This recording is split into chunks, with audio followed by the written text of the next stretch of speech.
Telangana please please please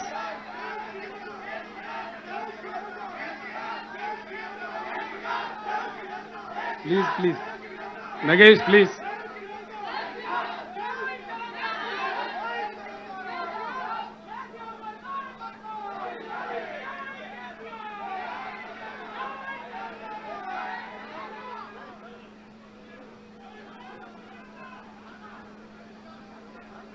Telangana కిసానों के mic వస్తలేదా ఈడ ఏ బాబు ఈడ మైక్ వస్తలేదా ఏం చేస్తాను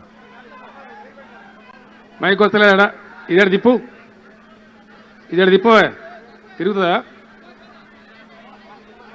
తింపు అటు దింపు మీరు అడ్డం జరగండి ఇక.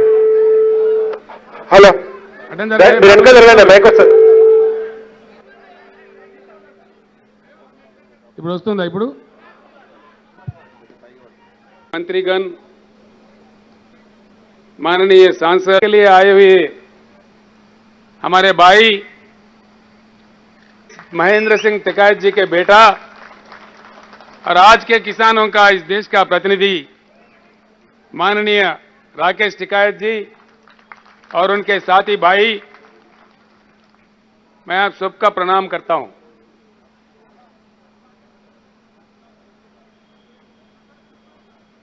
आज इतने दूर करीब 2000 किलोमीटर तेलंगाना राज्य के पूरे ही विधायक, पूरे ही मंत्री और किसान बंधु जो संगठन है उसके सारे ही प्रतिनिधि इतने कड़ी धूप में दिल्ली क्यों आए हैं, क्यों आना पड़ा, क्या मजबूरी थी। जैसा हमारे बालकृष्ण अभी गा रहे थे, क्या पाप किया तेलंगाना के किसानों ने, धान उगाना ही पाप था। भारत के प्रधानमंत्री नरेंद्र मोदी जी को मैं चेतावनी देना चाहता हूं कि आप चाहे किसी से भी खिलवाड़ कर सकते हो, लेकिन किसानों से नहीं। भारत का इतिहास बताता है जहां भी कष्ट पाकर किसानों के आंखों से पानी निकले वहां की सरकार जरूर सत्ता से बाहर निकले। ये किनकी खाओ, तेलंगाना जनता को ये आदत डालो कि टूटा हुआ राइस खाओ। ये है मर्यादा, भारत सरकार का यही नीति है। जो भी एक न्यायिक मांग लेके आए, धर्म का मांग लेके आए, उसके साथ ये व्यवहार हो, ऐसा हो। वो मंत्री पीयूष गोयल नहीं है, पीयूष गोलमाल है। वो समझता क्या है मुझे समझ में नहीं आता, उल्टा सुल्टा बोलने लगता है। देश के कोने कोने के बारे में उनको क्या नॉलेज है, क्या बात मालूम है, हमें समझ में नहीं आता। हमारा तेलंगाना राज्य का एक अलग किस्सा है। हम अपने अलग राज्य थे, जबरदस्ती जबकि दिल्ली सरकार ने हमको आंध्र प्रदेश में मिला दिया। आंध्र प्रदेश में मिलने के बाद कई दुख हमें झेलने पड़े। जो प्रोजेक्ट हमारे लिए बनने थे वो बंद कर दिए गए, जो हमारे लिए शुरू किए गए थे कई दशकों तक उसको पेंडिंग रखा गया। किसान को ना नहर से बांध से पानी मिला, मजबूरन जमीन का पानी को ढूंढना पड़ा। आप हैरत करेंगे राकेश टिकायत जी, शायद ही तेलंगाना के मुकाबले में सारे देश में कहीं भी इतने बोरवेल नहीं होंगे। तेलंगाना राज्य में ही सिर्फ तेलंगाना राज्य में आज 30 लाख बोरवेल चलते हैं, 30 लाख। वहां के किसानों ने अपने खून पसीने की कीमत से 50,000 करोड़ के ऊपर खर्च करके इन 30,000 बोरों का खुदवाई की। लाइनों के लिए, करंट लाइन के लिए को नजरअंदाज किया, उसको बर्बाद किया। उसके बाद जमीन में पानी नीचे गया 800 फीट में, 1000 फीट में, 900 फीट में पानी मिलता था। खेत उगाओ, बीच अदर में सूख जाओ, बिजली 5-6 घंटा भी सही नहीं आता। अब क्या करे किसान? एक जिला है जी महबूबनगर, उस जिले का आबादी है 35 लाख, वहां से 20 लाख लोग पेट हाथ में लिए मजदूरी करने देश के कोने कोने में जाते थे। ये हमारा दुख था। किसानों के आत्महत्या हजारों के तादाद में, और किसानों के परी काम करने वाले जो दूसरे लोग होते वो भी बिछड़ गए। सारी ग्रामीण व्यवस्था में दुख ही दुख भर गया था, पूरे बिखर गए थे। तेलंगाना समाज में एक जबरदस्त शोक, उससे लेके तेलंगाना जनता 1956 से लेके 6 दशक तक अलग राज्य का मांग करते रहे। हम अलग राज्य मांगते हुए कई बार कई हमारे युवा शहीद हुए। 1969 के मूवमेंट में हमारे 400 युवा पुलिस गोली के शिकार हुए, मारे गए। कई लोग, लाखों लोग जेल गए। हम कई दुख झेले थे। जब इस बार 201 में ये गुलाबी झंडा उठा, फिर एक बार जय तेलंगाना नारा गूंजा, तो हमने काफी प्रयास करके पूरी देश के राजनीतिक दलों को समझा के मना लिया। काफी मशक्कत के बाद, काफी काम करने के बाद, 14-15 साल के लगातार लड़ाई के बाद टीआरएस पार्टी को वहां सरकार चलाने का आदेश दिया। हम जब से चला रहे, सर्वोच्च प्राथमिकता हमारा खेती किसानी पे था। हम सारे जलाशय जो था, काफी कोशिशों से कई हजारों करोड़ खर्च करके हिंदुस्तान का इकलौता राज्य, एक ही राज्य है आज हिंदुस्तान में 24 घंटा किसी को क्वालिटी पावर देता है। आज हम देखते हैं सारे देश में जंग, प्रधानमंत्री के खुद के गुजरात राज्य में भी किसान उमड़ पड़े हैं रोडों पे करंट का मांग करते हुए। सारे हिंदुस्तान परेशान है। लेकिन मैं फख्र से कह सकता हूं, एक ही तेलंगाना राज्य है जहां हर किसी को 24 घंटा उत्तम दर्जे का पावर दिया जाता है।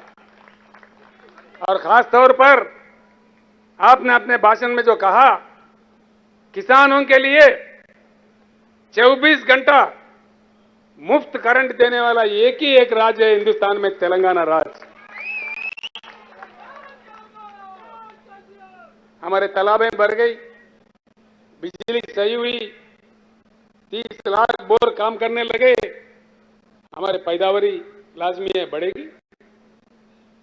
और पीयूष गोलमाल कहते हैं, भाई क्या चमत्कार किया तेलंगाना ने। हां किया जी, चमत्कार ही किया। अगर आप नहीं समझेंगे हम क्या करेंगे? जब हमारे पार्लियामेंट के नेता माननीय केशवराव जी राज्यसभा में सवाल उठाए, वो तो उनको ना समझ करार दे रहे थे। मैं पूछ रहा हूं, पीयूष गोयल जी ना समझ कौन है? हमारे केशवराव जी है, ये आप खुद में ना समझ है। कौन ना समझ है? ऐसे बातें, इतने अहंकार कहां से आए आपको? क्यों ऐसी बातें करते हैं? हां चमत्कार हुआ जी। मैं कहता हूं, एक मुख्यमंत्री होने के नाते 2014 और 2022 का तुलना करके देखे, तेलंगाना में सिंचाई, तेलंगाना के कृषि क्षेत्र में 1 करोड़ की बढ़ोतरी आई, 1 करोड़ एकड़ की बढ़ोतरी आई। देश के प्रधानमंत्री सच्चे, अच्छे, ईमानदार, प्रजा प्रेमी प्रधानमंत्री होते, ये तेलंगाना किसानों ने जो काम किया है, ये सराहनीय काम है, प्रशंसनीय काम है। प्रधानमंत्री जी का कर्तव्य यह बनता है कि इसको सराहना चाहिए। उल्टा आप हमारे अपमान कर रहे, हमको दोषी ठहरा रहे। धान उगाना ही दोष है, इस देश को अन्न देना ही देश है, दोष है? क्या बात देश है? जैसा अभी हमारे भाई राकेश टिकैत जी कह रहे थे, देश में किसानों के एक महासंग्राम शुरू होगा। मैं उनका वचनों का स्वागत करता हूं। पूरी तेलंगाना के जनता और किसान डटकर आपके साथ खड़े हो जाएंगे। टिकैत जी, जो महासंग्राम शुरू होने हैं, मैं आप लोगों का तारीफ करता हूं, आप लोगों को शुभकामनाएं देता हूं। केंद्र सरकार कितना आपको अपमानित किया, हम देखते रहे, आश्चर्य व्यक्त करते रहे। आपको केंद्र सरकार ने खालिस्तानी कहा, उग्रवादी कहा, पता नहीं क्या क्या कहा, कितने मुश्किल खड़ा कर दिए, कितने पुलिस तैनात किए, लेकिन अटल तरीके से आप लोगों ने देश के किसानों के प्रति उनके मांगों को लेकर के 13 महीने लगातार जिस प्रकार का आंदोलन किया, शायद पूरी दुनिया भर में कहीं नहीं हुआ, किसी देश में नहीं हुआ। आपने ये हालत कर दी भारत सरकार का कि प्रधानमंत्री को खुदा के आपसे माफी मांगनी पड़ी, देश के किसानों से माफी मांगनी पड़ी। हमारे प्रधानमंत्री तो माफी के सौदागर है, जब कभी चुनाव आता है वो माफी मांग लेते हैं। कुछ समय पहले कुछ अन्य लोगों से भी वो माफी मांगे थे, हो सकता है बाद में भी फिर माफी मांगेंगे, यही लगता है। मैं सीधी बात कहना चाहता हूं, तेलंगाना चाहता है, तेलंगाना अनुरोध करता है, डिमांड करता है, इस देश के किसान भिखारी नहीं है, भीख नहीं मांग रहे हैं। इस देश के किसान मांग रहे हैं, अपना हक मांग रहे हैं। फिर एक बार मैं प्रधानमंत्री से कहता हूं, आप एक नई एग्रीकल्चर पॉलिसी का रचना कीजिए, हम भी उसमें योगदान देंगे। आप अगर नहीं करेंगे, ये बात आपकी बस की नहीं है, आगे चल के आपको हटा देके जो नई सरकार आएगा उसके तहत नई एग्रीकल्चर पॉलिसी, जो integrated agriculture policy of India होगा, उसको हम लागू करेंगे। तेलंगाना जब लड़ने के लिए निकलता है, अंतिम विजय प्राप्त करने तक रुकता नहीं। राकेश जी, एक अजीब बात है, वो हमारे किसान धान उगाए, खरीदो बोले तो ये उल्टा पलटा बोलते हैं। बड़ा चमत्कार, इन्होंने कहा जी क्रॉप बदल दो। हमने किसानों को कहा भाई क्रॉप बदल दो। क्रॉप बदलाव की बात हमारे कृषि मंत्री कह रहे थे, सारे एमएलए कह रहे थे, सारे मंत्री कह रहे थे, गांव गांव में हमारे सरपंच भी कह रहे थे भैया क्रॉप बदलना चाहिए। लेकिन इन्हीं के दो आदमी, एक आदमी है केंद्र कैबिनेट में मंत्री किशन रेड्डी जी, दूसरे इनके पार्टी के अध्यक्ष, भारतीय जनता पार्टी के अध्यक्ष तेलंगाना राज्य के, कह रहे थे कि धान उगाओ, धान उगाओ, हम खरीदेंगे। उनको उचका के बहका के धान उगाने पर कह रहे थे कि उगाओ, हम खरीदेंगे, मुख्यमंत्री की बातों में आने की जरूरत नहीं है, ये उनका कहना था। है टीवी आपके पास? कहां है टीवी? उस राइस को, चावल को, पैडी को केंद्र सरकार के द्वारा खरीदने का सिलसिला चलता है। मैं कल यही बताया, जो एग्जिस्टिंग जो क्रॉप है, जितने भी वो वाइल्ड राइस हो, रा राइस हो, केंद्र सरकार पूरा भारत सरकार खरीदने वाले है। ఒకటే ఉంది రెండు ఉన్నాయా? ప్రతి గింజ కొట్టని చెప్పి కిషన్ రెడ్డి గారు చెప్పారు, నేను చెప్పాను. పండించిన ప్రతి గింజ కొనే బాధ్యత మాది. నేను మాటలు ఇస్తున్నాను, ముఖ్యమంత్రి మాటలని మోసపోకండి అని చెప్పి క్లియర్గా ఆయన చెప్పినారు. దానికి కట్టుబడిగా ఇలా దీనికి అనుగుణంగా మా కేంద్ర మంత్రి పీయూష్ గోయల్ గారు పార్లమెంట్ లో పత్రం వేశారు. దాన్ని గుర్తుంచుకోవాలి. सुना टिकैत जी, ये किशन रेड्डी साहब का टीवी का बयान है जो हमने अभी प्रदर्शित किया। वो तो कह रहे थे एक एक दाना दाना दाना हर दाना खरीदेंगे। अब किधर गए बे लापता है। गजब की बात है। सारे तेलंगाना के जनप्रतिनिधि आए दिल्ली में धरना प्रदर्शन करने। भाजपा का षड्यंत्र देखो, हैदराबाद में वो धरना कर रहे। कितने गंदी बात है। क्यों कर रहे हो भाई? किस लिए धरना कर रहे हो? शर्म करो अपने आप पे। कम से कम शर्म तो होना चाहिए।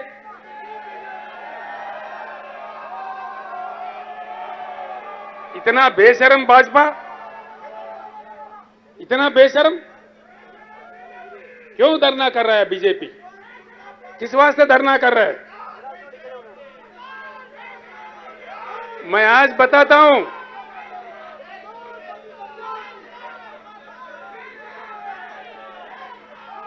हम इतना कमजोर नहीं है।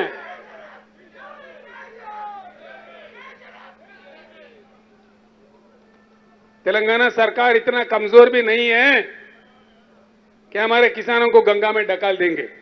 नहीं, ऐसा नहीं होगा। हमारे जान जाने पर भी ऐसा नहीं होने देंगे। बचा लेंगे हमारे किसानों को।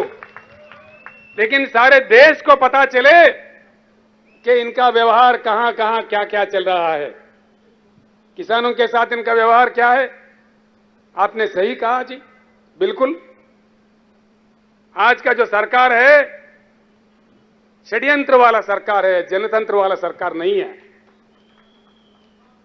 इतना बड़ा केंद्र का सरकार, इतने बड़े बड़े बातें करने वाले प्रधानमंत्री, तेलंगाना एक छोटा सा राज्य है। वहां के किसान का पैदावारी दान खरीदने के लिए केंद्र सरकार के पास या धन नहीं या नरेंद्र मोदी जी का मन नहीं। क्या नहीं? धन नहीं कि मन नहीं? तेलंगाना तो आपको वोट चाहिए, दान नहीं चाहिए। तेलंगाना से सीट चाहिए लेकिन दान नहीं चाहिए। यह आपका षड्यंत्र है या राजनीति है। जब आवाज उठा के मांग करे तो उल्टा आपके भाजपा को हैदराबाद में धरना पे बैठाए। शर्म करना चाहिए, शर्म होनी चाहिए। ये षड्यंत्र देश में आगे से नहीं चलेगा। हम जाएंगे जी, आज या कल निकल जाएंगे, इस समस्या का समाधान ढूंढेंगे, इसको निपटाएंगे और बाज़ाब्ता आके बाकी दिल्ली में बैठ जाएंगे। इस सरकार का क्या क्या नीति है, आप जैसे कह रहे थे, सारे राजनेताओं को इकट्ठा करेंगे, जोड़ेंगे। इस देश के किसानों को जब तक संवैधानिक रक्षा नहीं मिली, जब तक एमएसपी संविधान में ना आए, तब तक हम बिल्कुल आखिरी बूंद खून तक भी हम लड़ते रहेंगे। लड़ाई जारी रहेगा। हम सारे लोग, राकेश टिकैत जी, हम सारे लोग आपके साथ होंगे। जल्द से जल्द जो मुख्यमंत्री इस बात से सहमत है, जो राजनीतिक पार्टी इस बात से सहमत है, उनकी सारी सहमति से देश में एक ऐसी जलजला भूकंप पैदा करेंगे, ये पीयूष गोयल भागते भागते नजर आएंगे। बिल्कुल भागेंगे जी। हमने बहुत देखा जी, बहुत बड़े बड़े हिटलर चले गए, नेपोलियन चले गए, मुसोलिनी चले गए। ये क्या बात है? क्या ये 1000 साल रूल करने के लिए तोड़ी है? कोई परमानेंट है क्या? इतना अहंकार क्यों? किनकी कहो? मंत्रियों से कहते हैं कोई काम दाम नहीं है क्या? मंत्री क्यों आए? हफ्तों पर इनके दफ्तर में गए, वहां मंत्री लोगों को बिठा के 3-3 घंटा देर करके आते हैं ताकि ये चला जाए, उल्टा बदनाम उन पे लग जाए।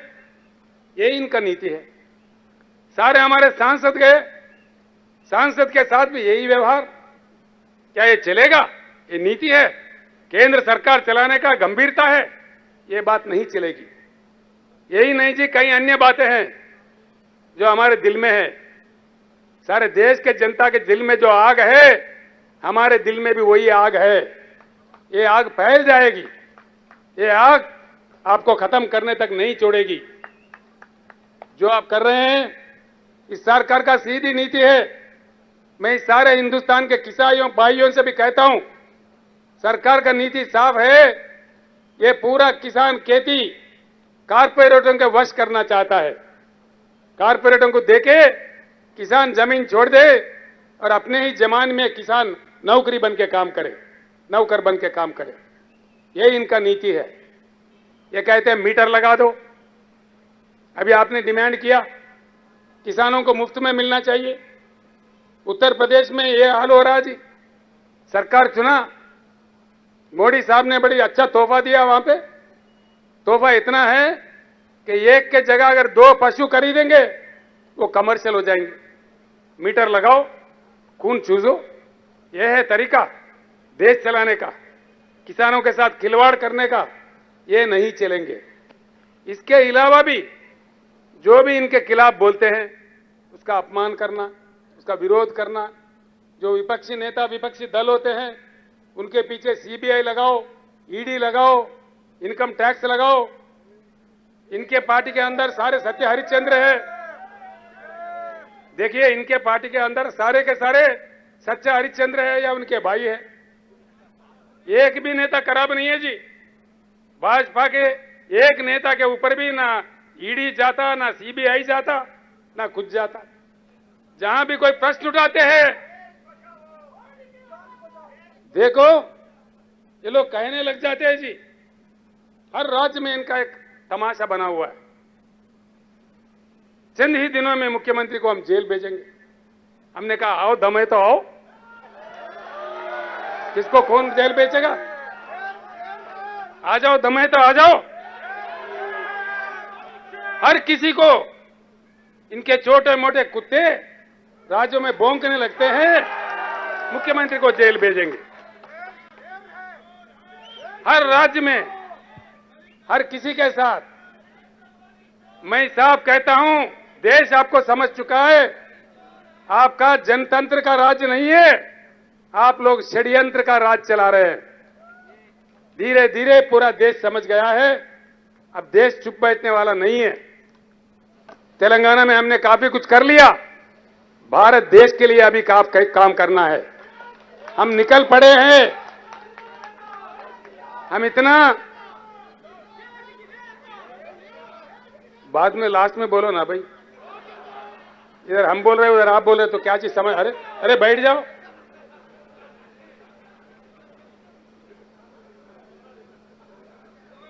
खड़ी धूप है, हम सबको जाना है, सक्षम जाना है।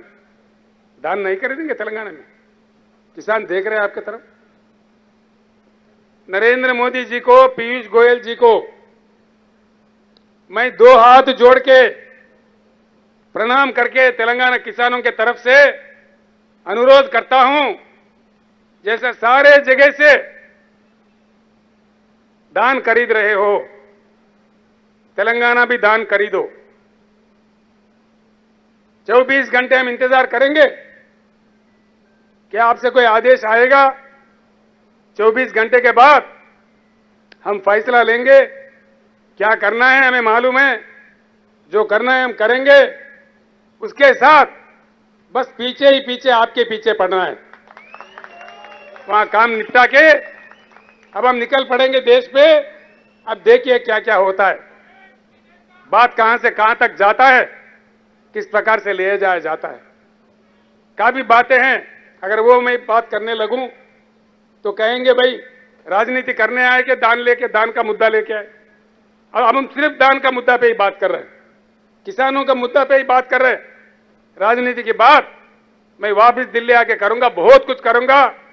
इनके क्या क्या षड्यंत्र है, इनके क्या क्या कथाएं हैं, सारे भांडा इनका फोड़ते हैं। किसके साथ किस प्रकार का व्यवहार इन्होंने कर रहा है, ये सारी बातें बड़ी बड़ी बातें हैं। हम वापस आके दिल्ली पूरे हमारे दोस्तों को, जो हमारे साथियों को बुला के बैठ के बात करके राष्ट्रपति चुनाव के बारे में बात करना है और इनके नीतियों के बारे में बात करना है। उन सारे चीजों का करते हैं। राकेश टिकैत जी को फिर एक बार मैं कहना चाहूंगा, आप तो लड़ते रहे, आपका पिताजी भी लड़ते रहे। जब मैं बहुत छोटा था, यूथ नेता था, 1978-80s में आपके पिताजी एक आवाज पे लाखों किसानों को बुलाते थे, किसान रैली बुलाते थे। उतने महान नेता थे हमारे महेंद्र सिंह टिकैत जी। आपने भी साबित किया, उनके सच्चे सपूत हैं आप, इसीलिए देश के किसान के साथ आप खड़े हैं। आप पे हम गर्व करते हैं, हमारा नाज है आप पे। इसलिए एक ऐसा नेता अगर हो, संघर्ष करे, उनको जाना है। एक्चुअली राकेश टिकैत जी आज उपवास में है, वो खाना भी नहीं खाते आज, हर सोमवार को उपवास रखते हैं, उनका उसूल है। लेकिन मैंने रिक्वेस्ट किया, हमारे किसान इतने दूर से आ रहे हैं, हमारे सारे जनप्रतिनिधि आ रहे, आधे घंटे के लिए आप आना। 3:15 बजे का उनका फ्लाइट है, औरंगाबाद में महाराष्ट्र में किसी संघर्ष में जाना है, किसान संघर्ष में उनको मीटिंग में जाना है, उनको भी हमें विदा भी करना है। तो इसलिए भाइयों, आपने जो कष्ट करके इतने तो दूर आए, हमारे को यहाँ विजय प्राप्त भी हुआ नहीं भी हुआ कोई बात नहीं है, लेकिन देश को एक बार बताना था कि तेलंगाना किसानों का मांग क्या है। हमने वो बता दिया, बाकी प्रधानमंत्री पे छोड़ दिया। प्रधानमंत्री का आदेश मिले धान खरीदने का ठीक है, नहीं भी मिले तभी ठीक है। हम इतने गरीब नहीं हैं, अपने आप में समस्या समाधान हम ढूंढेंगे, कल परसों में उसका फैसला ले लेंगे। फिर उसके बाद अब इनके पीछे पड़ेंगे, सारे देश के किसानों के भलाई के लिए हम आगे लड़ते रहेंगे। जय तेलंगाना, जय हिंद। तेलुगुలో చెప్పానా? तेलुगु में समझ जाएंगे, कोई बात नहीं, कोई बात नहीं। ధన్యవాదాలు। కేసీఆర్ గారి నాయకత్వం